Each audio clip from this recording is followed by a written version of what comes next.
sholawat itu Tanyaannya yang benar dong. oh ya. Awalnya ngomongin apa? Nanya tentang apa? Oh ya. Nanya tentang sholawat, Pak. Hmm.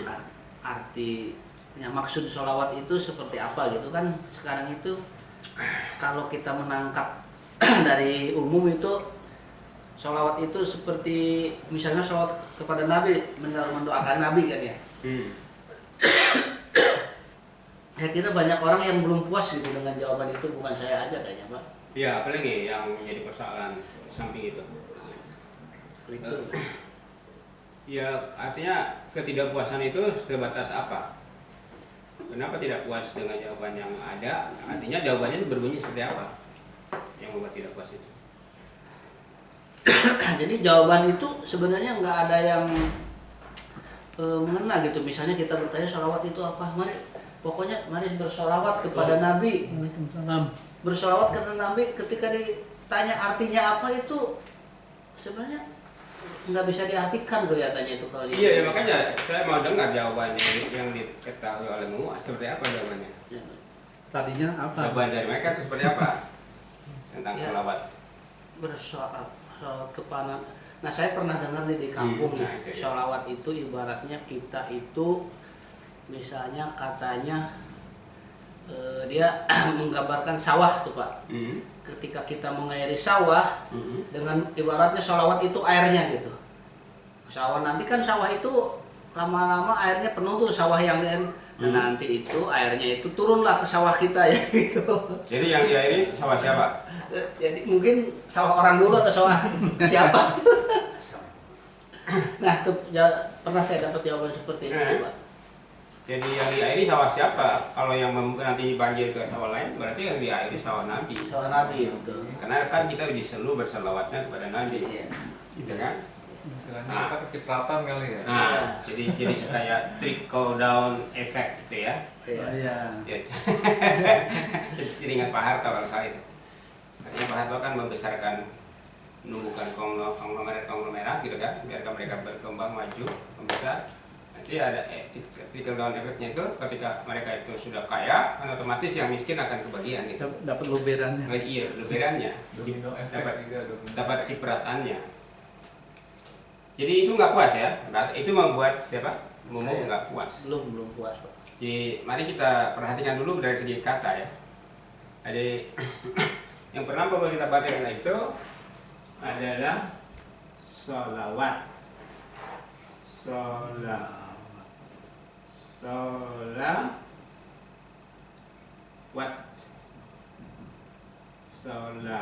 Sholawatun itu jamak dari sholat.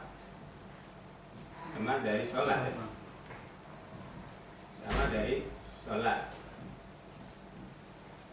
Sholat adalah tunggal, sholawat adalah jamak. Ya saya ulangi ya. Untuk memahami apa itu sholawat, kita pahami dari segi katanya dulu. Sholawat itu jamak dari sholat. Jadi kalau di secara sholatun ini tunggal, mufrad. Nanti kalau dua, sholatani, jamak sholawat. Nah, setelah kita tahu bahwa sholawat ini jamak dari sholat, kalau gitu sholat itu apa? Kalau kita ingin mengetahui makna sholawat, kan kita tahu sholat dulu. Nah, sekarang secara harfiah, sholat itu apa? Secara arti kata, sholat itu apa? Doa. Nah, kalau kita baca kamus misalnya kan, sholat itu apa? Coba kalau kita buka kamus, sholat itu apa? Atau yang diketahui selama ini sholat itu apa? Sholat. Hubungan. Saya pernah baca. Apalah yang Anda baca di? Saya pernah baca di buku fikih. Ya, coba satu-satu ya, mulai dari Mumun ya. Sholat itu apa? Di buku fikih sholat itu artinya doa, arti secara kata ya Pak ya. Terus Secara bahasa gitu ya. Ada Sholat lagi itu apa? arti secara definisi sholat itu adalah ibadah yang dimulai dengan takbiratul ihram, Ya, diakhiri dengan itu salam. definisi fikih gitu Ya, kan. definisi fikih. Ya, sekarang itu sudah kita bersama. Sekarang kalau menurut Pak Nasir, yang didapat oleh Pak Nasir gimana? Saya lebih kepada hubungan interaktif gitu. Jadi Iya. karena kalau itu permohonan misalnya dari bawah ke atas, kan ada juga kalimat bahwa Allah itu Ya itu sudah definisi. berhubungan teman Iya. Nabi ya. Iya. Jadi masa apa memohon gitu atau berdoa. Ya, Jadi, siapa lagi coba? Salat itu kayak ada juga yang bilang soal as-salat itu mirajul mukminin. Jadi Itu ada hadisnya. hadis kan, hadis kan. Hadisnya. Iya. Jadi Pertemuannya penjelasannya gimana? pertemuannya seorang mukmin lah dengan Maha Penciptanya, soalnya gitulah. Di dalam sholat ritual itu ya. Heeh. Nah, Iman gimana? Iman punya pengetahuan tentang sholat? Pernah dengar? Pernah dengar Pak, artinya Ya. doa dari buku fikih praktis itu. Buku fikih praktis Ya, ya? secara bahasa itu, kalau secara istilah itu tadi dimulai dari takbiratul ihram dan Ya, akhirnya itu. salam. Oke, mari kita lihat. Tadi saya katakan bahwa sholat itu mufrad ya, iya. tunggal. Ini sholawat jamaah. Sekarang kan yang mau kita bahas itu pengertian sholawat ya. Ya. Iya. Tapi sebelum kalau kita tahu bahwa sholat dengan sholawat itu tidak bisa dipisah, otomatis kedua-duanya harus bahas. Iya. Nah, sekarang kalau kita mengacu pada hadis, ada hadis yang berbunyi seperti ini.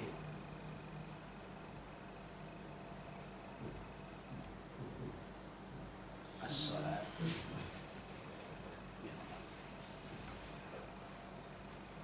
As-salatu ya doa. Iya. Jadi kalau para guru mengajarkan sholat itu berarti doa, ya mereka mengambil dari hadis ini. Nah, cuma saya belum teliti hadis ini riwayat siapa, dari kitab apa gitu kan. Tapi ini hadis cukup populer bahwa jelas menurut hadis ini sholat itu adalah doa. Doa. Nah, sekarang pertanyaan kita, kalau sudah tahu bahwa sholat itu ada doa, lah doanya sendiri apa? Ya kan? Doanya apa? Permohonannya apa gitu ya Pak? Bukan permohonannya apa, doa itu artinya apa? Oh, permintaan. Nah, ya. Imbauan ya. Berarti. Ya berarti yang kita tahu sekarang doa itu permintaan, ya kan? Iya. Permintaan atau permohonan sama lah ya, nggak usah Iya. ditulis ya. Permintaan sama dengan permohonan. Ada lagi nggak kata tadi? Imbauan. Doa. Bisa berarti Permohonan. himbauan, doa itu kan memanggil, menghimbau kan? Kalau dari atas ke bawah kan lebih cocok imbauan. Kalau dari bawah ke atas kan Ya lebih itu masalah kebiasaan berbahasa aja Pak. Iya. Karena kepada apa himbau dengan apa itu? Permintaan. Permohonan. Kalau minta dengan himbau tidak sama, karena menghimbau itu memanggil. Iya. Memanggil itu memanggil, menyeru. Ya bisa ya, salah satu pengertian dari da'a itu. Jadi dari kata kerja da'a ya. Iya. Da'a, Ja- da'a. Ya ini apa masdarnya doa. Iya. Doa an. Da'a, doa. Ya, kalau kita bisa permintaan, permohonan, himbauan, apa lagi? Paduan harap. Oh, paduan harap. Kalau paduan harap itu dua harapan, tiga harapan, banyak harapan berpadu. Makanya perhatikan kalau bahasa ya. Harapan. Harapan. Harapan. Doa dengan harapan sama nggak? Iya. Sama nggak? Sama. Harapan itu kata lainnya asa. Asa. Tapi ini asa ini diambil dari bahasa Arab. Bukan bahasa Indonesia. Bukan. Putus asa. Putus asa, putus harapan. Orang putus asa nggak dapet cewek, patah hati disebut PA. Apa PA? PA itu putus harapan, putus asa. PA. Oh, PA itu tuh salah. Iya, dari putus harapan kan bisa gila. Iya. Sehingga akhirnya orang putus patah hati, putus harapan, PA, ya jadi sinting ya. Sehingga secara berikutnya secara tidak ada rumusannya gitu kan. Iya. Jadi artinya rumusan bacaan lepas, maka orang PA itu dianggap orang gila, padahal sebetulnya PA itu putus asa. Putus harapan. Oh, putus asa. Asa. Kalau putus harapan PH. PH. Dari harapan pas. Nah, sekarang saya tanya lagi. Harapan, asa, sama nggak dengan cita-cita? Iya. Sama nggak dengan cita-cita? Sama. Sama. Harapan keinginan. Coba, apa lagi kata yang mirip? Kita usut ya. Jadi doa itu selain berarti permintaan, permohonan, himbauan juga, himbauan, Himbauan, harapan. panggilan, gitu kan, ajakan. Bisa juga berarti harapan, bisa berarti cita-cita, apa lagi?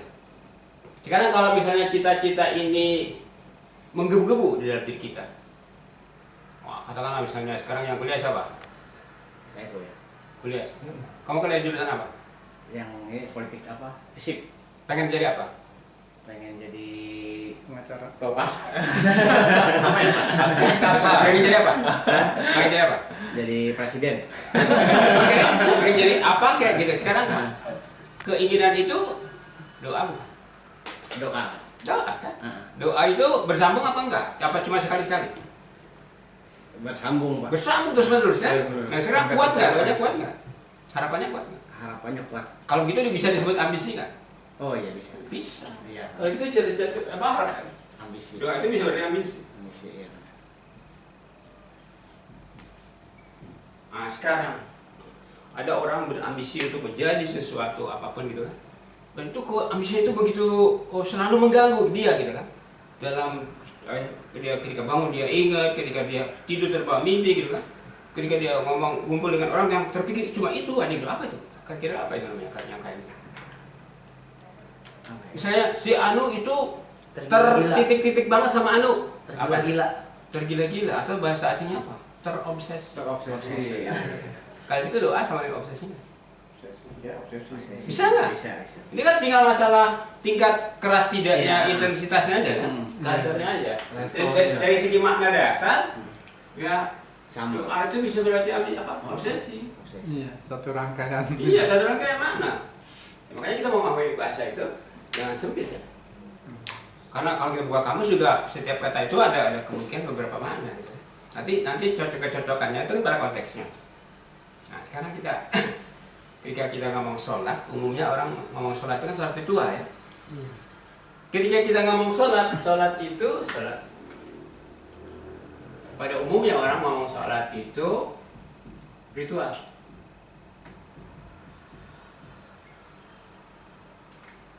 Iya. Tapi coba kita mengacu pada surat Al-Ahzab ayat 56 tadi. Surat Al-Ahzab ayat 56.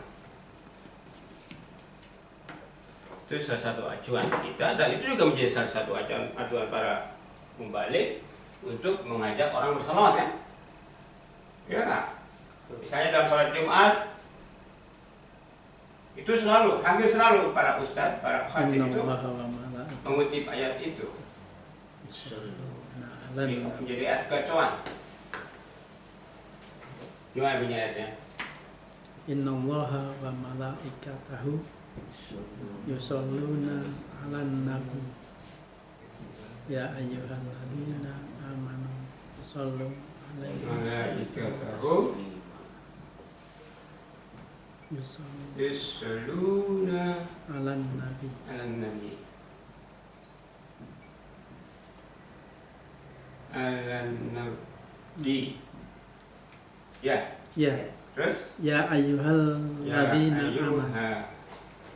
Ya ayyuhalladzina Amanu amanu sallu Alaihi. sallu alaihi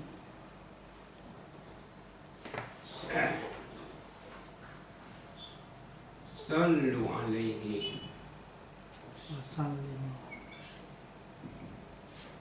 sallimu taslima. sallimu taslima taslima ya, benar ya? Itu segini kan? Benar nggak? Ya. Coba kita baca.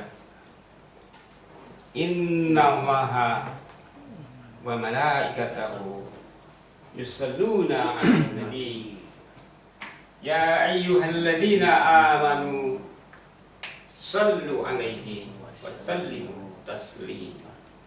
Nah, kalau tadi kita membahas sholat jamak dari sholawat, sholawat jamak dari sholat, itu kata benda semua kan? Sholat dan sholawat itu kata benda. Nah sekarang di sini kita ketemu kata kerjanya.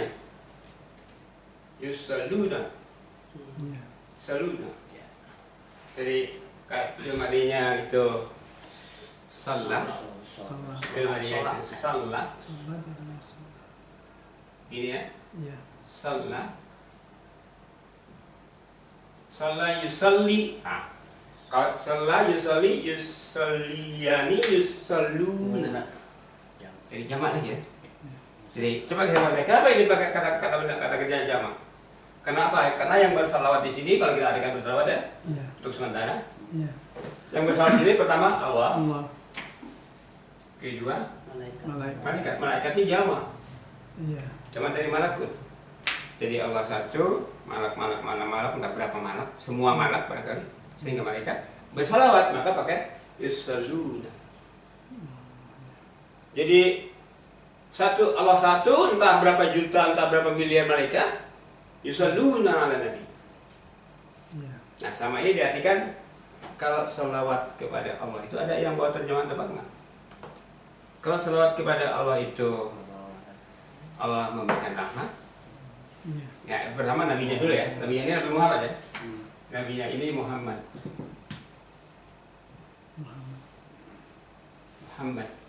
Jadi kalau salawat Allah kata mereka itu Allah memberikan rahmat kepada Muhammad. Iya. Kalau salawat malaikat Allah malaikat berminta kepada Allah supaya memberikan rahmat kepada Muhammad. Iya. Sekarang kita tanya, kalau Allah sudah memberikan rahmat, kenapa malaikat memberikan rahmat tadi? Kan jelas mereka tahu nggak kira-kira Allah sudah memberikan rahmat kepada Muhammad? Tahu kan? Kenapa mereka minta rahmat lagi? Minta lagi untuk Nabi Muhammad. Iya. Jadi ibaratnya misalnya anak sekolah, anak kecil, katakanlah anak SD gitu kan. Anak SD mau berangkat sekolah sudah diberi uang sama ayahnya. Gitu kan? Sudah diberi uang sama ayahnya. Terus ibunya tahu kira-kira. Ibunya tahu. Terus dia ngomong lagi, si ibunya ngomong lagi kepada ayahnya. Pak, tuh anak kita mau berangkat sekolah, kasih ongkos dong. Udah saya kasih, Bu. Ya kan? Kalau ibunya nggak tahu sih emang nggak apa-apa gitu. Tapi kalau udah tahu, udah dikasih rahmat, dimintain rahmat lagi. Nah sekarang kalau salawat kita, nah ini yang menjadi masalah itu sudah diberi salawat, sudah Allah bersalawat kepada Muhammad, malaikat bersalawat kepada Muhammad, kita diajak lagi kan, ya ayyuhalladzina amanu kan? Iya.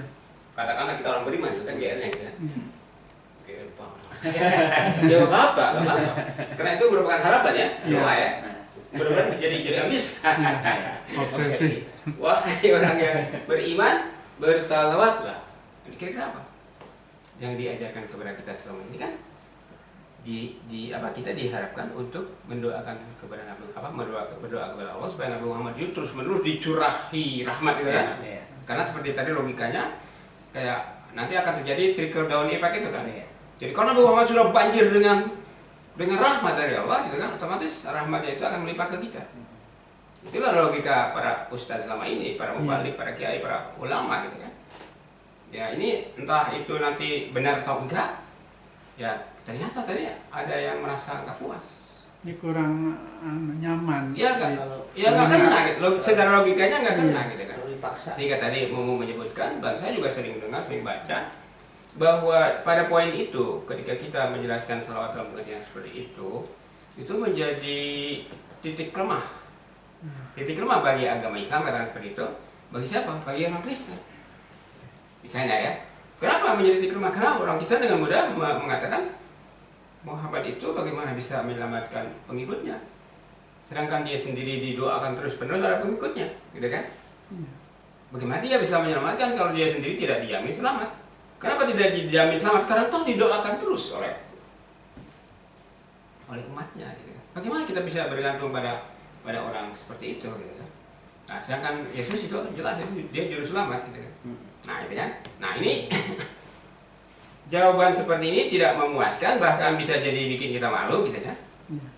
Kenapa? Karena jawabannya memang nggak tepat, nggak benar itu. Ngambang ya. Ngambang. Ya artinya malah bikin kita sendiri jadi bingung, gitu kan? Iya. Jadi bingung. Nah, jadi sekarang mari kita coba membuka wawasan lain ya dari pengertian salawat itu. Kalau kita perhatikan makna ini satu pengertian harfiah itu, misalnya katakanlah misalnya salat atau salawat itu tidak kita pahami sebagai permintaan gitu ya. Kita kesampingkan dulu gitu ya. Tidak juga kita pahami sebagai imbauan. Kita kesampingkan dulu. Coba kita ambil salah satunya aja misalnya. Ini. Salat itu harapan. Sekarang kalau kita bicara harapan, fokusnya Nabi Muhammad ya. Sekarang kalau kita bicara harapan, fokusnya Nabi Muhammad. Allah punya harapan nggak terhadap Nabi Muhammad? Allah menaruh harapan nggak terhadap Nabi Muhammad? Iya. Kalau udah tahu, mungkin nggak berharap lagi. Kan Sebelumnya. Artinya katakanlah sekarang dengan memilih Muhammad sebagai Rasul itu Allah berharap nggak? Menaruh harapan nggak? Ada maksud nggak gitu ya, Berharap. tujuan. Dia berharap, artinya berharap punya keinginan tertentu Iya. nggak? Iya. Dengan Allah memilih Muhammad sebagai Rasul. Ya emang agak apa ya, kayak kurang nyaman gitu. Apanya kurang emang? Kalau Allah kan udah pasti udah Ya artinya ada yakin Allah- lah gitu, nggak bukan soal- berharap lagi, udah yakin pasti itu. Yang saya tanya Selamat itu, atau apa yang saya gitu. tanya itu kalau Allah itu memang maha segalanya, Iya. tapi Allah punya harapan nggak terhadap Muhammad? Punya harapan nggak? Iya punya. Pasti Iya, kan? iya. Nah sekarang saya tanya bentuk harapannya yang konkret itu apa? Yang memperbaiki kehidupan manusia itu. Ibarat saya berharap pada iman untuk melakukan sesuatu gitu kan. Iya. Bentuk harapan yang saya sampaikan itu konkretnya bentuknya apa? Ilmu. Kalau lebih tepatnya mungkin melaksanakan wahyu. Harapannya. Yang saya maksud sebelum Muhammad melaksanakan wahyu, Iya. yang wahyunya sendiri bentuknya seperti apa? Artinya sebelum melaksanakan wahyu kan harus ada wahyunya sendiri kan? Iya, iya. Nah sekarang kalau kita sudah terlanjur menyebut istilah wahyu, Iya. sekarang bisa nggak bahwa wahyu itu kita sebut sebagai harapan Allah? Bisa. Bisa nggak? Bisa. Jadi bentuk konkret dari harapan Allah terhadap Muhammad itu apa? Wahyu. Pelaksanaan terhadap wahyu. Wahyunya dulu dong, Iya. baru pelaksanaan lah. Pelaksanaan kan kalau Allah berharap pada ente kan belum tentu ente laksanakan. Iya. Tapi kan harapannya ada. Harapannya ada kan? Iya. Allah berharap pada Muhammad nggak? Dijawab dulu. Berharap nggak? Berharap. Harapannya yang konkretnya bentuknya apa? Itu apa sesuai hadis Nabi lakukan Jadi begini deh, jadi jangan dulu melebar kemana-mana. Yang saya tanya itu, Allah punya harapan itu harapannya konkret nggak? Ya, konkret. Ada bunyinya nggak? Ada. Bagaimana bunyinya? Al-Quran. Nah itu. Jadi harapan konkret Allah terhadap Muhammad itu Al-Quran. Bisa nggak orang membantah ini? Siapa yang mau membantah ini? Iya. Allah berharap kepada Muhammad, konkretnya kita tahu bahwa harapan itu memang ada, buktinya adalah Quran. Nah sekarang pertanyaannya, kalau Allah berharap dengan bukti konkret Al-Quran, kira-kira harapan malaikat dengan harapan Allah sama nggak terhadap Muhammad? Sama. Sama nggak? Iya. Sama, karena apa? Malaikat itu tidak pernah membangkang Allah. Di samping itu malaikat itu adalah utusan yang menyampaikan Quran itu kepada Muhammad. Jadi harapan Allah dengan harapan mereka sama nggak? Sama. Sama. Satu poin kita temukan. Dua ya.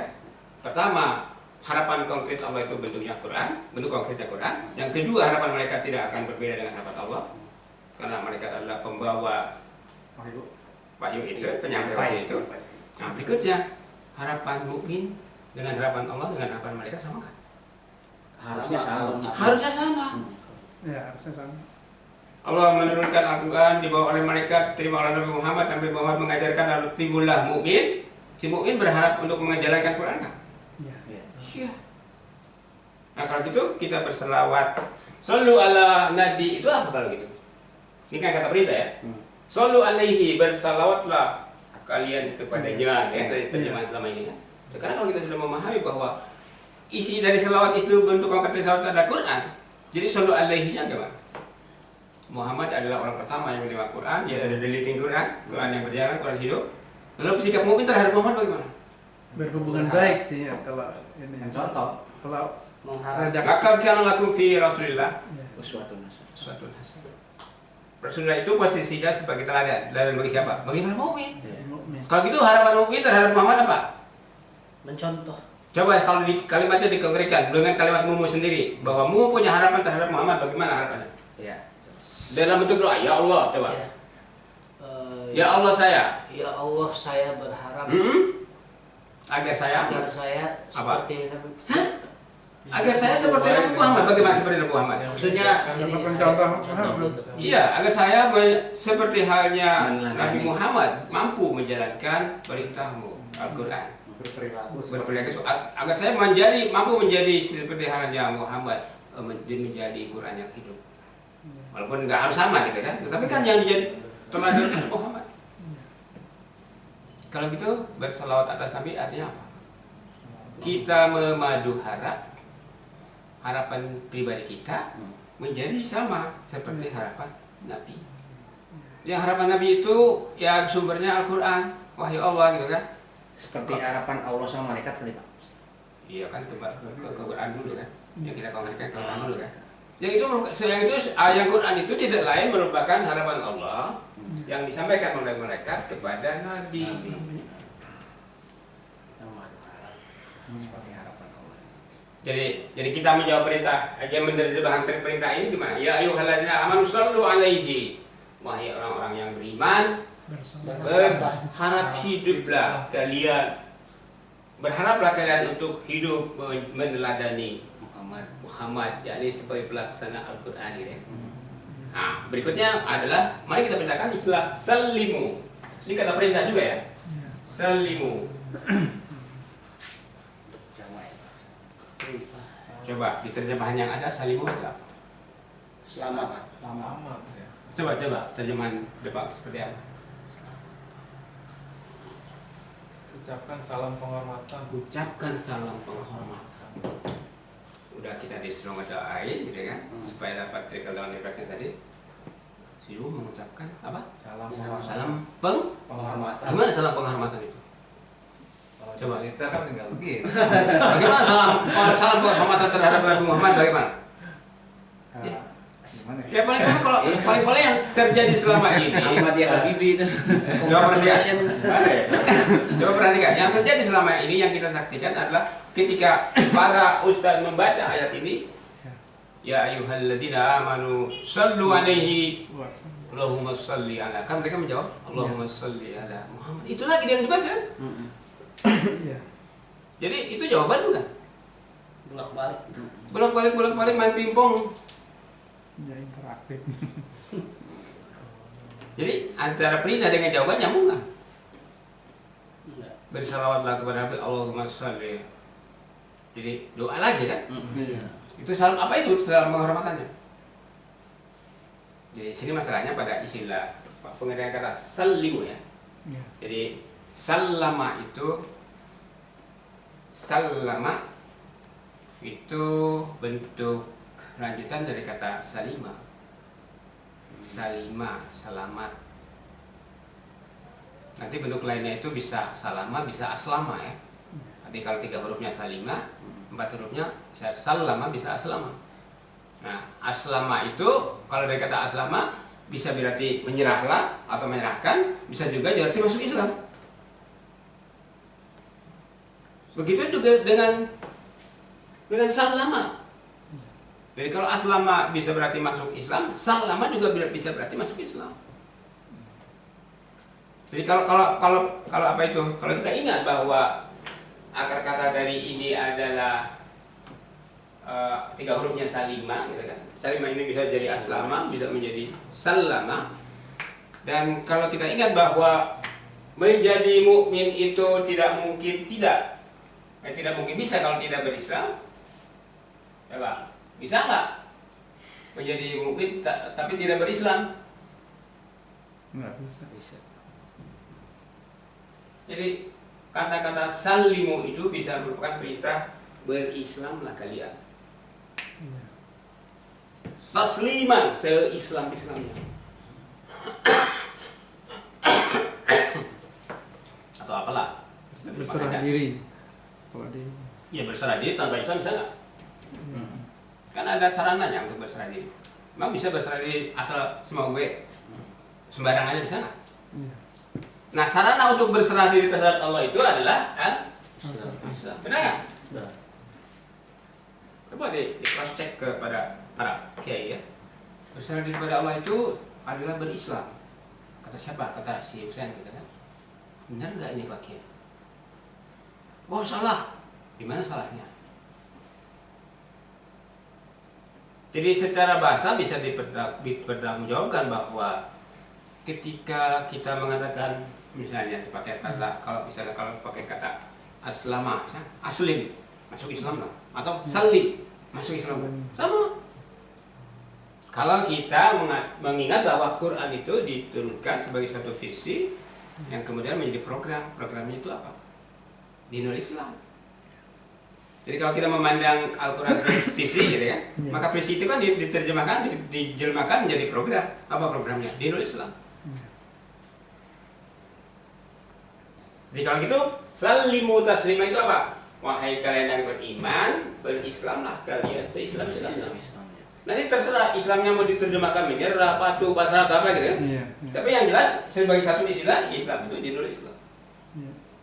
Tidak ada penyerahan, tidak ada kepasrahan yang diridhoi Allah kecuali kalau kita berislam. Jadi bisa dipahami apa itu salawat? Apa itu salat? Bersalat. Jadi kalau gitu salat itu ketika kita salat ritual itu ngapain? Sedang membangun harapan, membangun cita-cita, ambisi, obsesi untuk jadi apa? Untuk saling bertaslim. Islam. Saya paham nggak? Ya. Berarti sama kafah itu sama artinya. Udah fisil kafah. Ya oke lah, banyak istilah ya. Nanti kalau kita sudah belajar bahasa, kita akan tahu bahwa satu makna digambarkan dengan berbagai istilah. Kalau di redaksi ayat-ayat itu kenapa perintah sholat itu akimis sholat, ya, bukan jadi, mengerjakan sholat, tapi tegak. Jadi sholat, dirikan sholat atau tegak. Iya, karena akan terjawab dengan pertanyaan itu akan terjawab dengan uraian kita malam ini. Ya. Karena kalau kita punya harapan, ini harus ditegakkan, ya nggak? Iya. Cita-cita harus tegak, ya nggak? Benar nggak? Iya. Jadi kalau kita sholat mau membina kepatuhan terhadap Allah, mau jadi muslim yang muslimnya, itu kan harus harapan kita itu harus ditegakkan. Jadi akhirnya sholat itu bisa berarti laksanakan sholat, bisa berarti laksanakan tegakkan sholat. Dengan catatan bahwa sholat itu kita pahami sebagai harapan, misalnya kan, bukan hanya permintaan aja.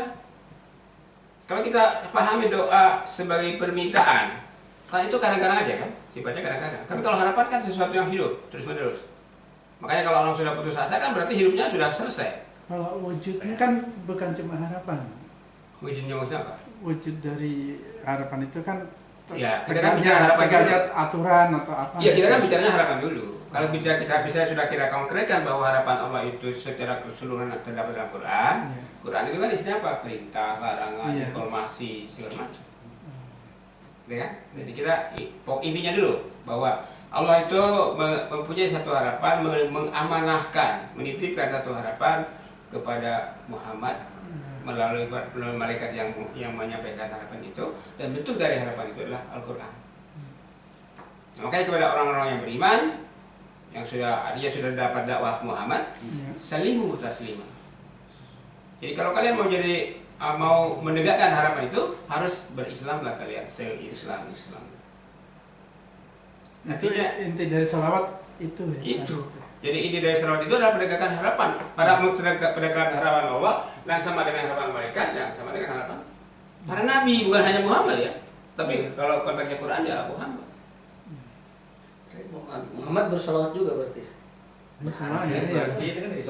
Kalau dia teladannya, orang dia contoh pertamanya, prototipenya, prototipenya, masa dia tidak bersalah? Kan ada yang bertanya, kalau salawat dalam arti demikian itu, Nabi Muhammad bersalawat kepada siapa? Bersalawat pada risalahnya dong, ya kan? Muhammad itu kan kalau mau dibelah dua, ada Muhammad fisik gitu kan, ada Muhammad dalam arti sebagai rasul gitu kan. Berarti kan Muhammad berharap memantapkan harapan pada risalahnya kan. Ya, kebalikan intinya Quran. Muhammad, Allah menggantungkan harapan, menetapkan harapannya pada Quran, malaikat demikian, mukmin demikian, Muhammad kan seperti itu juga. Jadi harapan Allah, harapan malaikat, harapan Nabi, harapan Muhammad, harapan para mukmin, harapan para muslim itu sama. Samanya di mana? Ya samanya enggak. Samanya pada sama-sama salawatnya itu pada ini gitu kan. Konkretnya kan ini kan. Pada ini samanya itu. Ya, itu yang ditegakkan. Ya itu. Bagaimana Bu? Sudah terjawab? Saya kira untuk permasalahan selawat itu kita selesai. Kita anggap selesai dulu pada malam ini ya. Nanti kita akan kaji lebih jauh lagi pada giliran kita membahas materi pengantar sholat. Karena itu nanti ada materi pengantar sholat ya. Soalnya kan Pak, misalnya dalam bacaan sholat, dalam tasawuf ya, itu kadang-kadang ribet tuh kalau pengerti artinya tuh secara umum misalnya. Yang fase tasawuf itu ribet banget. Misalnya kan terus sholawat itu ada di situ. Coba pada kata-kata Assalamu alayka ayyuhan nabi. Coba kalau kita memahami secara yang ada, keselamatan atasmu wahai para nabi. Berarti kita mendoakan supaya Nabi Muhammad selamat. Tapi coba kalau kita pahami assalam itu al-Islam. Al-Islam alaika ayyuhan nabi. Islam itu apa? Islam itu diteladankan oleh Anda wahai nabi. Jadi kita mengakui keteladanan Nabi Muhammad sebagai pelaksana Islam, sebagai contoh pelaksanaan Islam. Assalamualaikum ayuhan nabi. Ayuhan nabi itu kan ya nabi. Islam itu harus kami jalankan, harus kami laksanakan, harus kami praktekkan menurut teladan Anda wahai nabi. Baru assalamualaikum. Begitu juga semoga Islam itu menjadi mewujud dalam kehidupan kami. Assalamualaikum ya nabi, wassalamualaikum wa ala ibadillah sholihin gitu kan. Ya Islam itu hanya bisa terlaksana kalau kita mencontoh Nabi gitu kan, kalau kita menjadi para ibadillah sholihin. Jadi abdi Allah yang sholih. Sholih itu apa? Benar, tepat, jitu gitu. Ya, makanya lebih detailnya pada pengantar sholat ya. Nanti akan kita kupas semua. Misalnya nanti saya akan ajukan pertanyaan nakal, kalau kita sholat, Allah sholat enggak? Allah juga sholat, bukan cuma kita. Iya. Itu tadi innallaha wa malaikatahu. Iya, Allah salat kepada Nabi. Nah, malaikat salat juga sholat. Bahkan kalau kita baca Quran, burung juga sholat. Burung juga sholat. Gimana bentuk sholat burung? Ya nggak usah tanya bentuknya, burung punya harapan enggak?